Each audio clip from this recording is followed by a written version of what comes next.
अस्सलामुअलैकुम। शुरू अल्लाह के नाम से जो बड़ा मेहरबान और निहायत रहम करने वाला है।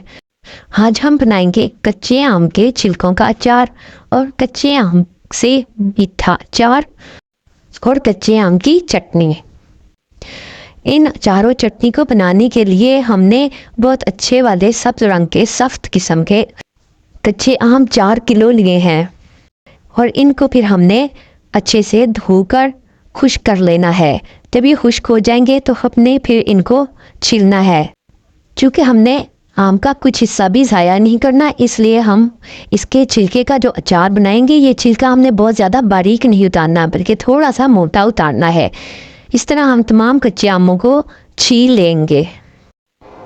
जब तमाम कैरियों को हम छील लेंगे तो इनके छिलके जो थोड़े से मोटे हमने उतारे हैं, इनको छोटे छोटे टुकड़ों में काट लेंगे। वैसे तो हम इनका इसी तरह भी अचार डाल सकते हैं, लेकिन अगर हम इनको छोटे छोटे पीसेस में काट लेते हैं तो ये खाने में बहुत आसान रहता है और मज़ेदार भी ज़्यादा लगता है। तमाम कैरियों को छीलने के बाद इनके हमने बारीक बारीक टुकड़े काट लिए हैं। अब हम इन छिलकों में 2 टेबल स्पून पिसा हुआ नमक और 1 टेबल स्पून हल्दी डालकर अच्छे से मिक्स कर लेंगे। इनको हमने खूब अच्छे तरीके से झटक कर मिक्स कर लेना है ताकि तमाम छिलकों के ऊपर नमक और हल्दी लग जाए, और इसको फिर हमने ढक कर ओवरनाइट रख देना है। हमने इसको रात भर के लिए रख दिया था। उसके बाद जब हम इसको देखेंगे इसमें काफ़ी ज़्यादा पानी होगा। अब इसको हम किसी स्ट्रेनर के ज़रिए या जिस तरह से हमने प्लेट रख के इसमें से तमाम पानी को निकाल देंगे, और इस पानी को भी हमने ज़ाया बिल्कुल नहीं करना। इससे हम पीतल तांबे के बर्तन भी बहुत अच्छे से चमका सकते हैं। इसके अलावा हम अपने नल के टूटियाँ वगैरह जिनके ऊपर जंग लगा होता है, अगर इनके ऊपर हम इसको कुछ देर के लिए लगा दें तो वो भी साफ़ हो जाती हैं। हमने राई और अजवाइन 1 टीस्पून, ज़ीरा, मेथी दाना और सौंफ 1 टेबल स्पून लिए हैं। अब हम इनको जार में डाल लेंगे और इनको मोटा सा दरदरा सा पीस लेंगे। अब हम इस कुटे हुए मसाले को कैरी के टुकड़ों में डाल देंगे और उसके बाद हम इसमें कुछ मसाले डालेंगे। सबसे पहले हम इसमें 2 चम्मच कुटी हुई सुर्ख मिर्च डालेंगे। अब हम इसमें 1 टेबल स्पून कलौंजी और 2 टेबल स्पून नमक या हस्बे जायका नमक शामिल करेंगे। अब हम इसमें चंद जवे लहसुन के कूटकर इसमें शामिल कर देंगे। अब हम इन तमाम अज्जाओं को बहुत अच्छे से मिक्स कर लेंगे और अब इसको ओवरनाइट के लिए रख देंगे।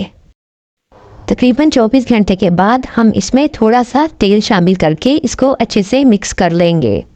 अब हम एक साफ शीशे के जार में इसको फिल कर लेंगे।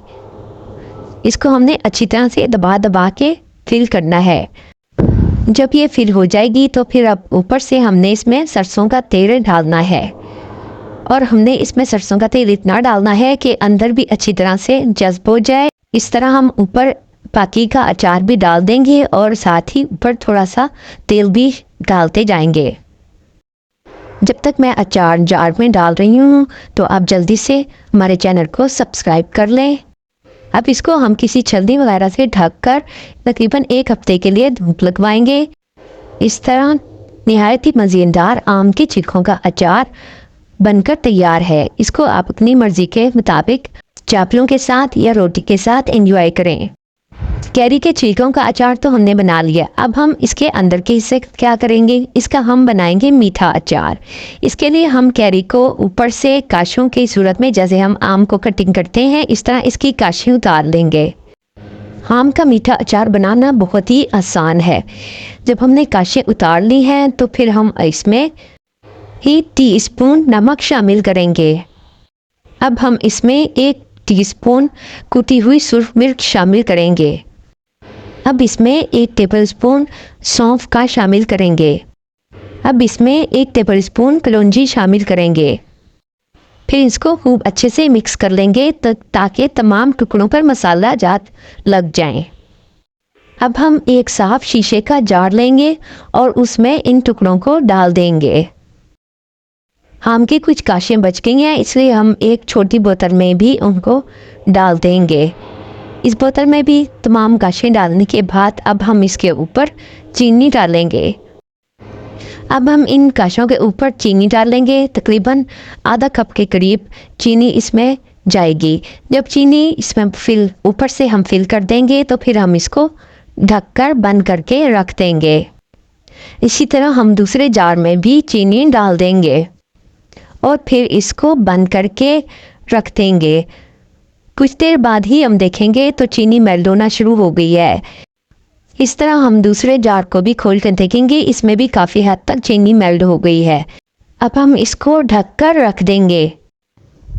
बस अब हमने करना यह है कि इन बोतलों को दिन में 2-3 बार शेक करना है। हम इसको खोल कर देख लेंगे कि अगर शीरा बहुत कम है तो हम थोड़ी सी चीनी और डाल सकते हैं। बस 3-4 दिन के अंदर ये अचार खाने के लिए रेडी हो जाएगा। जब ये खाने के लिए तैयार हो जाएगा तो हम इसको फ्रिज में रखेंगे, क्योंकि बाहर ज़्यादा दिन रखने से ये ख़राब हो जाता है और इसकी लाइफ कम हो जाती है। अगर आप इसको ज़्यादा टाइम पे रखना चाहते हैं तो फिर इसमें प्रिजर्वेटिव डाल दें। इस तरह नहायत ही मज़ेदार मीठा अचार खाने के लिए बिल्कुल तैयार है। हमने कैरी के छिलके का अचार और मीठा अचार बना लिया है। अब बाकी के आम का हम क्या करेंगे? अब बाकी जो कैरियाँ बची हैं उनको हम छोटे छोटे टुकड़ों में काट लेंगे। इसको हम कई तरह से इस्तेमाल कर सकते हैं। इनको पकाकर भी चटनी बना सकते हैं और इसके अलावा कच्चा ही इनको छोटे छोटे पैकेट बनाकर फ्रीज़र में रख सकते हैं और फिर जब जी करे कच्चे आम की चटनी या कैरी की चटनी बना सकते हैं। इसकी एक रेसिपी आपके साथ मैं शेयर कर रही हूँ। इसके अलावा भी कई तरीक़ों से कच्चे आम की चटनी बनाई जाती है। कच्चे आम की चटनी बनाने के लिए हमने 1 कैरी के बराबर या 1 कप के करीब कच्चे आम के टुकड़े लिए हैं। इनको हमने ब्लेंडर में डाल दिया है। फिर हम इसमें 1 छोटी प्याज स्लाइस की हुई डाल देंगे। इसके बाद हम 1 छोटी हरी मिर्च तोड़कर डाल देंगे। ये तेज़ वाली मिर्च है इसलिए 1 ही काफ़ी है। फिर हम इसमें थोड़ा सा पुदीना बस हाथ से तोड़कर ही डाल देंगे। फिर हम इसमें 1 टीस्पून चीनी शामिल करेंगे। फिर इसमें 1/2 टीस्पून नमक या हस्ब ज़ायक़ा नमक शामिल करेंगे। फिर इसमें 1/2 टीस्पून भुना हुआ सफ़ेद ज़ीरा शामिल करेंगे और आखिर में इसमें हम 2-3 टेबल स्पून पानी शामिल करेंगे। अब हम इस जार को बंद करके खूब अच्छे से ब्लेंड कर लेंगे। हमें बहुत ही स्मूथ सा इसको पीसना है। इसको अब हम थोड़ा थोड़ा चलाते हुए अच्छे से पीस लेंगे। ब्लेंडर इस्तेमाल करते हुए हमें हमेशा ये ख्याल रखना चाहिए कि हमें इसको बहुत ज़्यादा देर मुस्तकिल नहीं चलाना चाहिए, बल्कि इसको वक्फे वक्फे से चलाते रहना चाहिए। इससे हमारी मोटर महफूज रहती है। हम इसको खोल के देखेंगे, लेकिन अभी हमारी पसंद के मुताबिक स्मूथ पेस्ट नहीं बना। अगर आप दरदरा पसंद करते हैं तो इतना ही काफ़ी है, क्योंकि हमें बहुत बारीक और स्मूथ चटनी चाहिए, इसलिए अब इसको हम मज़ीद ब्लेंड करेंगे। जब ये पिस जाएगी तो फिर हम इसको बाउल में निकाल देंगे और सर्व करेंगे। ये चटनी 3-4 दिन तक फ्रिज में ख़राब नहीं होती। इसको बआसानी आप इस्तेमाल कर सकते हैं और इसको पराठे के साथ और किसी भी सालन के साथ एंजॉय कर सकते हैं। उम्मीद है कि आपको कच्चे आम की ये रेसिपीज़ बहुत पसंद आई होंगी। कैरी या कच्चे आम की बेशुमार रेसिपीज़ बनती हैं। आप कौन कौन सी रेसिपीज़ बनाते हैं कमेंट में हमें ज़रूर बताएं। अगर आप हमारे चैनल पर नए हैं तो हमारे चैनल को सब्सक्राइब करें, हमारी रेसिपीज़ को लाइक करें, शेयर करें। शुक्रिया।